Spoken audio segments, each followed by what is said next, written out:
नमस्कार मित्रों, स्वागत है आपका अपने चैनल सीक्रेट ऑफ लिविंग में। मैं आचार्य वरुण आज आपको बताऊंगा कि व्यक्ति डरता क्यों है।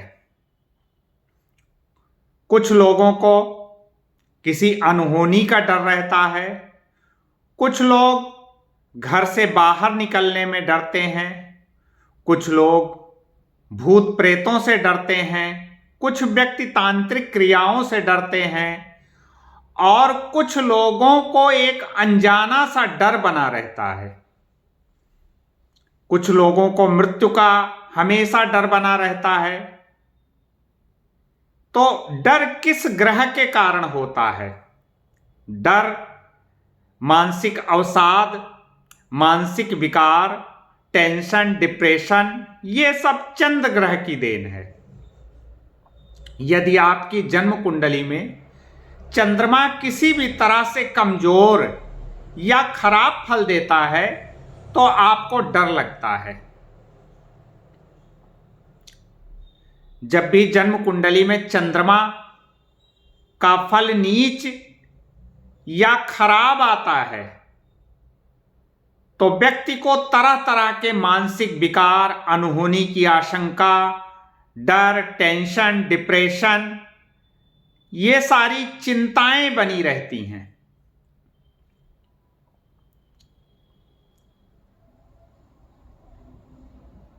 चंद्रमा के बलाबल का अध्ययन करने के लिए उसका पक्ष बल देखा जाता है। शुक्ल पक्ष अष्टमी से लेकर कृष्ण पक्ष अष्टमी तक चंद्रमा बली होता है। आपकी जन्म कुंडली में चंद्रमा भले ही उच्च राशि का बैठा हो, यदि वो पक्ष में बली नहीं है तो वो बली नहीं माना जाएगा। यदि अमावस्या का जन्म है और चंद्रमा परमोच्च का है कुंडली में, तब भी उसका कोई फल नहीं माना जाएगा, उसको क्षीण माना जाएगा। चंद्रमा की ही कमजोरी के कारण व्यक्ति की मानसिक स्थिरता नहीं रहती। बच्चों का पढ़ाई में मन नहीं लगता, मन स्थिर नहीं रहता, बच्चों का मन चंचल रहता है, किसी भी कार्य में स्थिरता नहीं रहती। मानसिक चिंता के कारण व्यक्ति इधर उधर भागता रहता है, एक जगह बैठकर कोई कार्य नहीं कर सकता। चंद्रमा के कमजोर होने पर जो चंद्रमा के कारक हैं, उन चीजों को देखकर पता लगाना चाहिए कि चंद्रमा अच्छा फल दे रहा है या कमजोर फल दे रहा है। चंद्रमा का सबसे पहला कारक माता होती है। यदि आपकी जन्म कुंडली में चंद्रमा कमजोर फल देते हैं तो आपकी माता को कष्ट रहेगा। शारीरिक रूप से विशेषकर माता के हड्डियों में परेशानियां रहेंगी।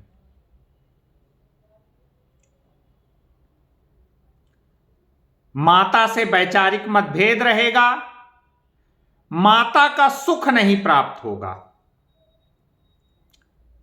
चंद्रमा मन का कारक ग्रह है। यदि जन्म कुंडली में चंद्रमा कमजोर है तो मन की स्थिरता नहीं रहेगी। थोड़ी सी भी चिंता होगी तो वह मन में घर कर जाएगी, थोड़ा सा डर होगा तो मन में घर कर जाएगा।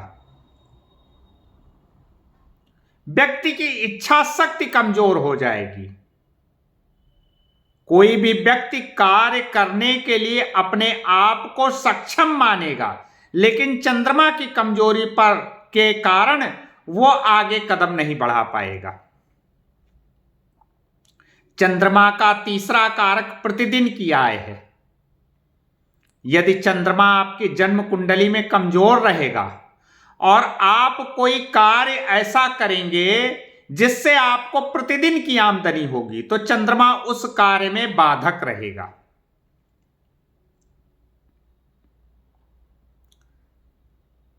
चंद्रमा का चौथा कारक है शिक्षा। यानी पढ़ाई। ज्योतिषियों ने पढ़ाई के लिए बृहस्पति या सूर्य को कारक माना है, परंतु मेरे अब तक के ज्योतिषीय अनुभव के आधार पर यदि आपकी जन्म कुंडली में चंद्रमा कमजोर है तो आपकी मन की स्थिरता बाधित है, और जिन बच्चों का पढ़ाई में मन नहीं लगता, आप उनकी जन्म कुंडली उठाकर देख लीजिए, उसका कारक चंद्रमा ही आपको मिलेगा।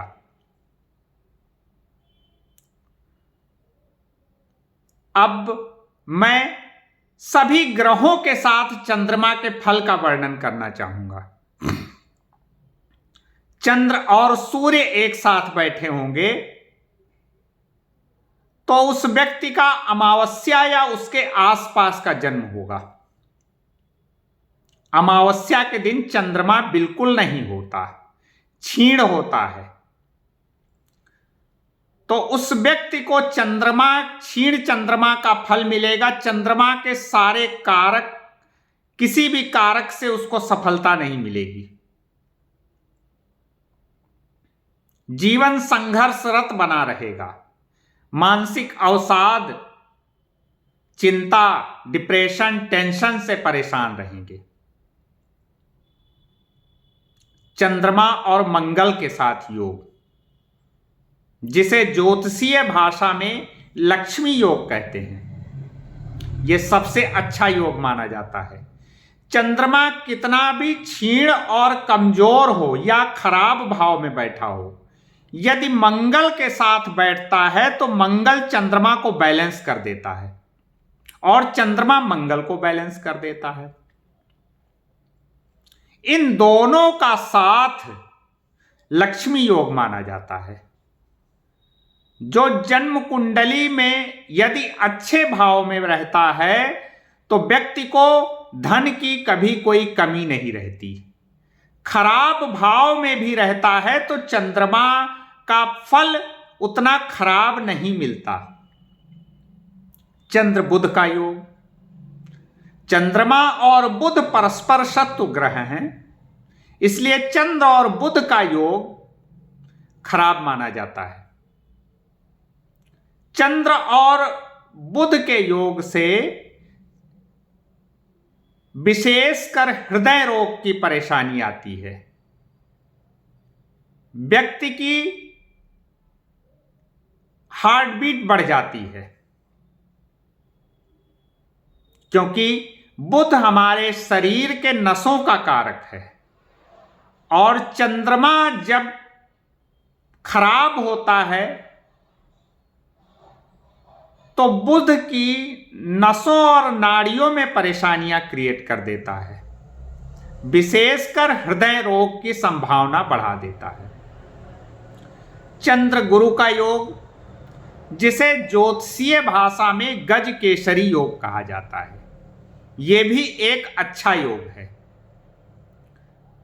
गज मीन्स हाथी और केसरी का मतलब होता है सिंह, शेर। गज केसरी योग का मतलब होता है वो शेर जो हाथी के आकार का हो। गज केसरी योग वाला जातक अपने जीवन में बहुत तरक्की करता है। अगर चंद्रमा मजबूत और अच्छे भाव में बैठा है तो गज केसरी योग का प्रभाव दुगना मिलेगा, और यदि खराब भाव में भी बैठा है तब भी उतना ज्यादा दिक्कत नहीं होगी। चंद्र शुक्र का योग, चंद्र और शुक्र के योग होने से दोनों का फल कमजोर रहेगा। व्यक्ति पूरा जीवन अपने पत्नी और माता के विवादों को सुलझाने में लगा रहेगा। चंद्र शनि का योग, चंद्र शनि योग को हमारे ज्योतिषीय भाषा में विष योग कहा गया है। यह सबसे खराब योग माना जाता है। चंद्र और शनि योग के चंद्र और शनि के साथ जिसकी भी कुंडली में विष योग होता है, उस जातक को इसका खराब फल ही मिलता है।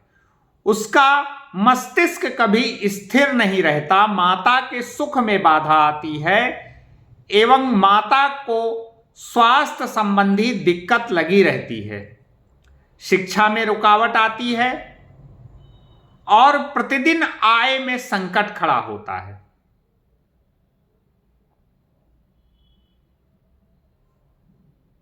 चंद्र और राहु का योग। चंद्रमा और राहु परस्पर शत्रु ग्रह हैं। राहु चंद्रमा को दबाने का प्रयास करेगा। चंद्र और राहु के योग से मन पर राहु का प्रभाव करके मन को मलिन कर देगा। इस योग में भी माता को कष्ट और मन की स्थिरता बाधित रहेगी। चंद्र केतु योग, जिसे ज्योतिषीय भाषा में चंद्र ग्रहण योग कहा जाता है। चंद्र ग्रहण योग में भी जातक की माता को कष्ट, विशेषकर कमर और घुटने में दर्द और हड्डियों से संबंधित परेशानियां रहती हैं। मन स्थिर नहीं रहता, शिक्षा के क्षेत्र में रुकावटें आती हैं और स्थिरता नहीं रहती। अब मैं चंद्रमा के सभी भावों के फल का वर्णन करूंगा। सर्वप्रथम, लग्न में यदि चंद्रमा है तो वो बहुत अच्छा फल नहीं देगा।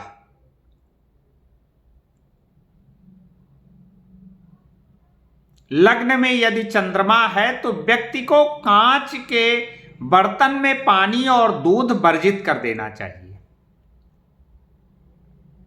द्वितीय भाव में यदि चंद्रमा है तो उसका फल बहुत अच्छा रहेगा। यह चंद्रमा धन भी देगा, सुख समृद्धि देगा और माता का सुख भी देगा।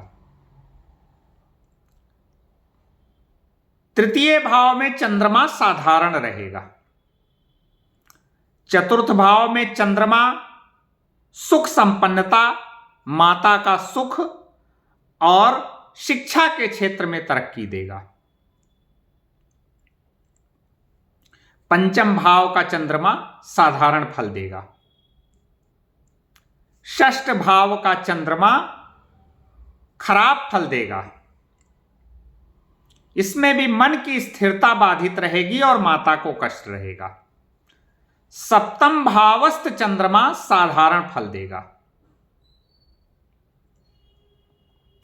अष्टम भाव का चंद्रमा बहुत ही खराब फल देगा। अष्टम भाव का चंद्रमा मारक योग बना देता है, मन की स्थिरता को इतनी बाधित करता है कि व्यक्ति जो है आत्महत्या की तरफ उद्यत हो जाता है। नवम भाव का चंद्रमा साधारण फल देगा।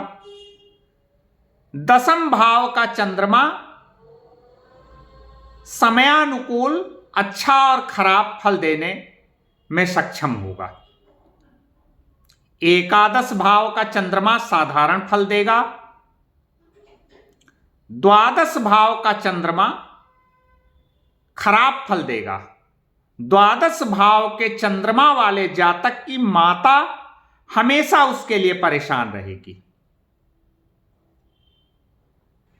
चंद्रमा को अच्छा करने के लिए सभी प्रकार से डर से बचने के लिए पूर्णिमा का चंद्र व्रत करें,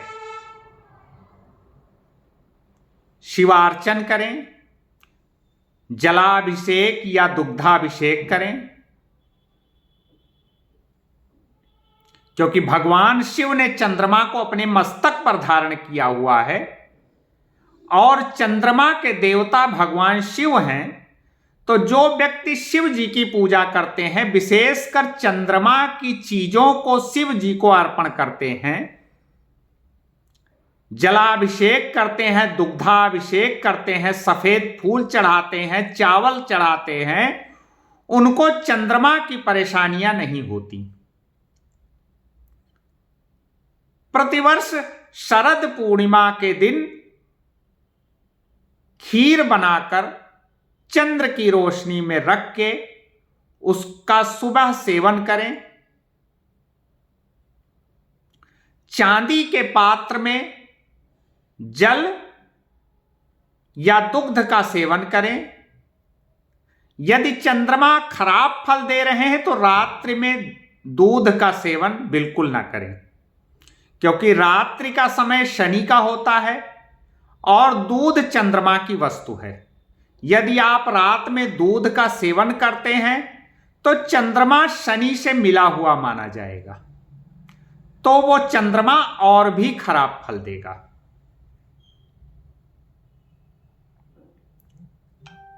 चंद्र के उपायों द्वारा आप सभी प्रकार से चंद्रमा के फल को अच्छा कर सकते हैं और अपने डर से मुक्ति पा सकते हैं। धन्यवाद।